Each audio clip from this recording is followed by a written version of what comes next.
All right, folks, once again, I am Tom Downey. That is Jimmy. We just talked about the Knicks here. Let's talk a little bit more about them as it relates to free agency, the moves they've made, all of that type of stuff. So we'll break down the Knicks here. We'll give out some grades as well in terms of what moves they've made so far in NBA free agency. First up, it was that the Knicks canceled their meeting with Kawhi. Jimmy, what do you make of this one? I mean, does this just... And I know there's more details to it than we actually know, but when you first just read it as, look, they canceled a meeting on the top player in free agency. Mm-hmm. I mean, how idiotic, especially after not offering a max contract to Kevin Durant. I just don't get it. So the initial headline and wording kind of made it seem like, of this report, it made it seem like the Knicks canceled on Kawhi. And partially this was Bleacher Report kind of putting a bad spin on it, canceling on Kawhi because they wanted everybody else. In more reality, what the report actually said once you got through the entire thing, it sounded more like the Knicks realized they weren't going to get him. And they said, okay, let's pivot to plan B. Okay. That's smart. Doesn't help that the Knicks allegedly didn't offer Kevin Durant a max contract. Right. And frankly, the offseason has not been plan A or plan B or plan C. Probably been more plan D. Yeah. I mean, filling out the roster with role players that make a good deep team. And then around RJ Barrett at this point, RJ is, hopefully their go-to guy next season alongside Julius Randle, who I think will be good for him, just got overpaid. So interesting, tough offseason for the Knicks and their fans. The Knicks' plan here, once they missed out on their big guys, was not to take on bad contracts like Memphis or Brooklyn has done in the past. Instead, their plan has been, let's just add depth, add veteran people here, and build the best team we possibly can. Meanwhile, for New York, in reality, the long-term goal here is their young players. Mitchell Robinson, Schreier, RJ Barrett, Kevin Knox, DSJ. It actually makes for a pretty good summer league team. They're actually the betting favorites right now. So will the Knicks win the NBA Summer League this year? Yes or no? Is Knox playing on their summer league I need team? to check. I actually have no I'm idea pretty sure he is. But let me double check here live. No clue what their summer league roster looks like. But if they have Schreier, Robinson, Knox, and RJ Barrett playing on their summer league team, that's like 4 guys that could start for them next season. So, I'd say they would win the Summer League in that case. But also the Pelicans, some stiff competition. We'll find out pretty soon. Some notable players on this Summer League team. Ignaz Brazdeikis, of course, is playing. R.J. Barrett. Henry Ellison, remember him, the former first-round pick? He's playing.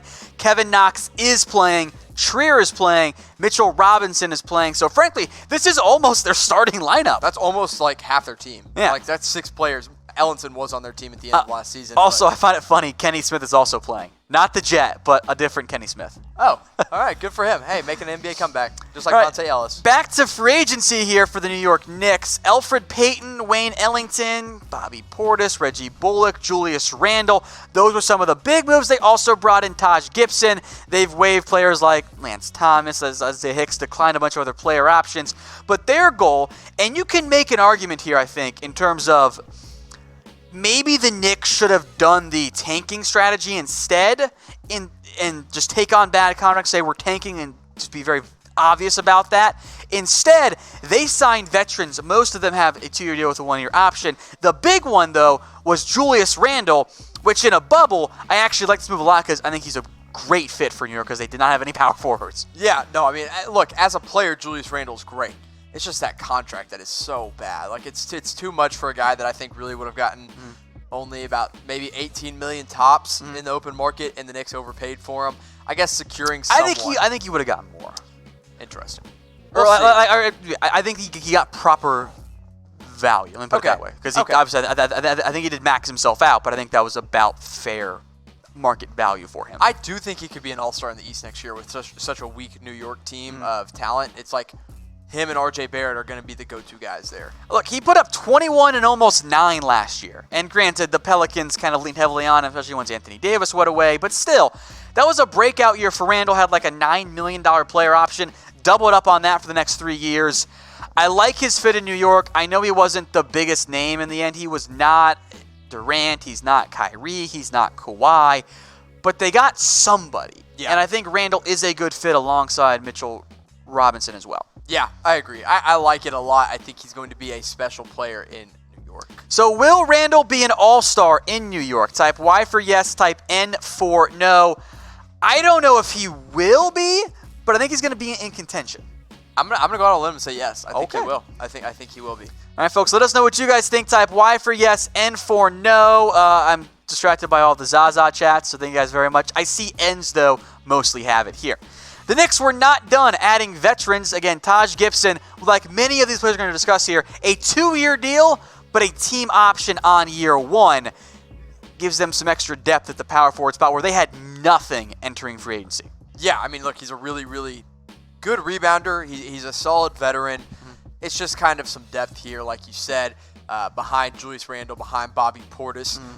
He's kind of shown that he can extend his range just a little bit into that, corner 3 is kind of what he's getting to as a power forward. And that's key for any of those older players, those stretch fours. You got to have that shooting. Yeah, because he started out as just a high-energy, athletic kind of big man, and now he's kind of turning into a more finesse big man, I guess I should say, that can still rebound and shoot. I don't know. I like Gibson, but 35 years old doesn't really fit anything that the Knicks are trying to do by getting younger or tanking or any of that. The Knicks also brought in Bobby Portis, who will play some center. I think you'll possibly see Julius Randle play some as well, and some small ball looks there. 2 years, $31 million. The Knicks added multiple power forwards, which I think makes sense because they needed bodies pretty badly. Yeah, they did. And look, Bobby Portis and Julius Randle were definitely 2 of the top power forwards out on the market, and they grabbed them. So they got him. Good for them. I like Portis. Again, maybe an overpay, but I think it probably would have been close to what he got on the open market. Would have wanted. Was this your favorite move by the Knicks, or is there someone else you have in mind? Yeah, I guess so. I'd lean Julius just because of the player, but not for the contract. All right, so Portis coming off a 14-8 season. Did shoot almost 40%, 39.3 to be exact, from deep. That's pretty impressive there. The Knicks, though, continued to add players. Wayne Ellington, a 2-year, $16 million deal. As the Knicks, as I like to say, Jimmy, now have the best bench in the entire NBA. Look, Wayne Ellington is a knockdown shooter. He is a guard. They needed some shooters. He's not a point guard. He's strictly a 2-guard. And that's what he'll play. Obviously, $8 million for Wayne Ellington is pretty good. I think that's pretty good value for him. Career, just incredible 3-point shooter, and last season still shot it pretty well. And I'll make note here, I could see a scenario, too, where the Knicks at the deadline are shopping players like Ellington, like Gibson, Bullock, and taking on worse contracts or heavier contracts. I think in teams like the Heat, for example, could make sense. If they want to get a shooter, the Knicks take on like Kelly Olynyk for 2 years or Dion Waiters for 2 years, and that still frees up the Knicks' long-term money side of things, and the other team can get out of these deals. They also brought in Reggie Bullock on a 2-year, $21 million deal. Lakers thought they might try and keep him. They ended up not doing that. He goes to the Knicks, where he will again provide the best bench in the NBA. I actually did like this move a lot. I like Reggie Bullock. I still think he's underrated as a player. He's bounced around pretty quickly the past 2 years, but hopefully he finds a home with the Knicks. Maybe he plays himself into a bigger contract over there since he'll likely be a free agent going into next summer as well.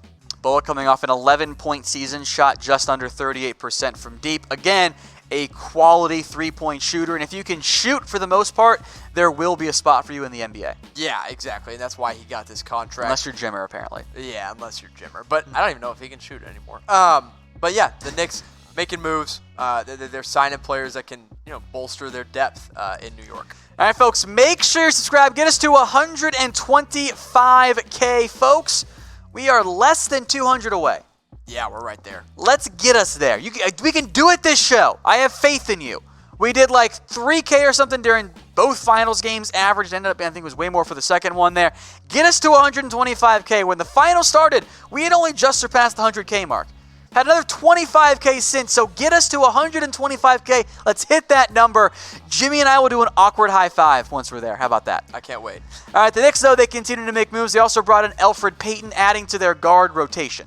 Yeah, look, Payton is a good distributor. He's a good defender. He can't shoot that well, but the biggest question mark I had with this Elfrid Payton signing is, why not just try to develop Dennis Smith Jr. and maybe Frank Ntilikina? I know I believe in Ntilikina a little bit more than the you Knicks do. don't. I know, but I think they should. And Payton, I guess, I'll be interested to see which one starts, Dennis Smith or Elfrid Payton. It should be Dennis Smith. I think if you're the Knicks, I know you want to win games, but you got to see what Dennis Smith can truly be for you in the end. I still think Dennis Smith could be a really good player. I really I do too.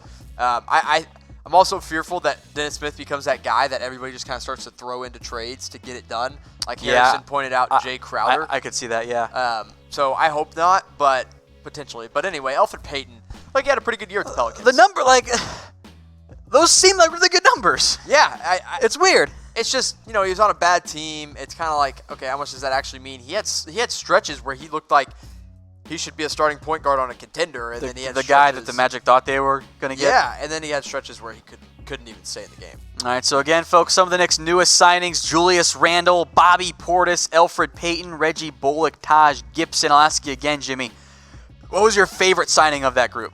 My favorite player of this group is Julius Randle, but for value, I actually really like the Reggie Bullock signing. All right, so back to the point guards there. Payton, Frank the Tank Ntilikina, and Dennis Smith Jr. Who should be the Knicks starting point guard? I think it's got to be Dennis Smith I at agree. this point. If you agree, either put DSJ, F for Frank, or Elfrid, I guess you're P for Payton. P for Payton, yeah. So spell it correctly. Yeah. Someone said no one. Yeah, that's a pretty good option. Charles Rogers said no one. But hey, Dennis Smith, good player. I think he should start. All right, so this is the Knicks' current lineup. Again, the bench is kind of awkward because there's just too many bodies. Like Elfrid Payton, Ntilikina's not on there, but you got to put Trier. They got 3 different shooting guards. They got 5 different power forwards / big men. Like, they got themselves a bench. Like, how weird is that there's too many bodies to figure out who to put on the bench, but there's not enough bodies to actually help them win a lot of games. It's tough if you're the Knicks and the Knicks fans. They got quality players, but not quality enough. Not the quality they thought they were getting. Also, shout out Mr. Eagle715, a very American right there, says the answer has to be Jeremy Lin as the Knicks starting point guard. Yeah, a man after your heart. He's still available. All right, folks, so grade the Knicks free agency moves. A, B, C, D, or F. What do you give it, Jimmy? We'll give some shout outs here as well. When you factor in all the expectations, I got to give it an F. I'm going to be a hard grader here. It's an F because you factor in what they thought they were getting, and it doesn't equal. Again, expectations do matter here, and the expectations were not close to met. I'm going to go more on the D-ish side because if your plan was 2 superstars, you completely failed that. Completely, 100%. I'm okay with the pivot. At least they did something. I would have preferred just doing the Iguodala trade. Like, I would have done that. I would have taken on crappy contracts to get assets down the road. Yeah. And then figure out your roster after that. And then add extra players. Like, you could have brought in Iggy for $17 million, and then like, oh no, you don't get Wayne Ellington and or Bullock. Like, okay, that's fine. You still have other options there. That's what I would have done. Same. They can do that at the deadline. Right. But I see a lot of Fs, a lot of Cs. I've seen like 2 A's, and I feel like they're sarcastic, but I don't know for sure because we're just reading this over YouTube. E for effort also into the answer, but I kind of give it more in that D range, folks. But as to the Knicks this upcoming season, how many wins will they have in 2019-20 season? Look, they're not going to be. I don't think they'll be a 500 team. I think they'll be sub 500. I think they're going to finish season. How about the over under 35? I think that's good. I'll go 37. I'll take the over and say they get 37. Again, I think they're going to push for a playoff spot. I also don't know if that's the best place to be in the NBA, frankly. No, I don't know. And I mean, you got to think about it. The 8th seed in the Eastern Conference was the Pistons last year. They had 41 wins.